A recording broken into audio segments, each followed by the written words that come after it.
Hi again everyone, I hope you're all doing really well. So I thought I'd just do a really quick update on XELA Technologies, ticker symbol XELA.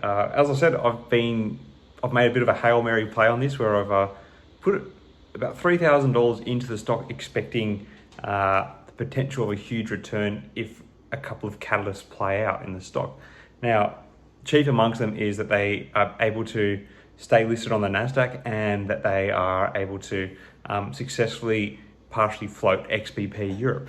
Now, the other day they put out a 8K filing, which kind of made the stock lose its 30% gains it had seen just previously on during Tuesday's session. And I think if you look into it, there's the first line actually reads a bit scarily, but it's actually not too bad. So I'm just going to have a read through this and just give you some thoughts on it after. So I'll pop it up on the screen for you, but this is the main thing. So on January 17, 2023, Exela Intermediate LLC, an indirect wholly owned subsidiary of Exela Technologies, did not make the semi-annual interest payments due under its 11.5% first priority senior secured notes due 2026 and 10% first priority senior secured notes due 2023, as provided for in the indentures governing the notes. Intermediate has a 30-day grace period to make the interest payments. Intermediate is in advanced discussions with potential third-party sources of liquidity and believes that it is likely that together with liquidity to be provided by ETI and its subsidiaries, Intermediate will have funds sufficient to meet the coupon payments due under the 2026 senior notes and the stub of the remaining 2023 senior notes during the grace period. However, there can be no assurances Intermediate will be successful in raising sufficient capital to make such coupon payments. And the last little bit there, separately, ETI has filed its appeal to the NASDAQ delisting notice describing in the current report on Form 8K filed on January 6, 2023, and a hearing date has been set for the 2nd of March. The delisting is stayed pending the outcome from the hearing.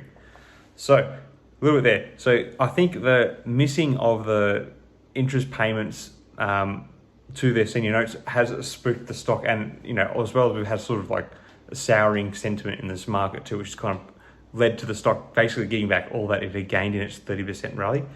Exela, how much do you believe them? I don't know. They probably do have the money. Like we've said, we know that this business does generate a lot of money. It might be just a matter of moving money from one division to another. But that's also not a good sign, because it's a sign that some of the divisions are not cash flow positive, therefore they don't have the money on hand. You have to look into that deeper though, but just if you take their word for it that they've got the money, that's good. Looking at that filing date, that means that March 2nd is when we are going to find out whether or not we are going to stay floated. And that's a bit of a scary date, because the last line that says the delisting is stayed pending the outcome from that hearing. So that's kind of the day we're going to work out whether Exela is going to remain or not. Or I don't know, it might take a little bit longer than a day. I'm not sure actually how long these processes go for. But beyond that, that's when we'll find out whether my $3,000 stake in the stock is going to shoot up to the moon or if it's going to just explode in my face.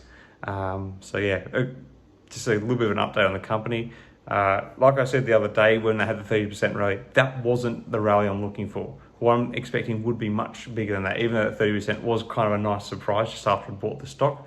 It's basically come back down to the level that I bought it at. So I'm still sitting negative when you consider how much the brokerage fee I had to pay was, because it's such a low price stock. Anyway, just a little quick update on Exela. Let me know what you're all doing with the stock. Are you avoiding it like the plague? Are you going to try and ride it? Let me know. Anyway, not investing advice. May the markets trade in your favor. Cheers.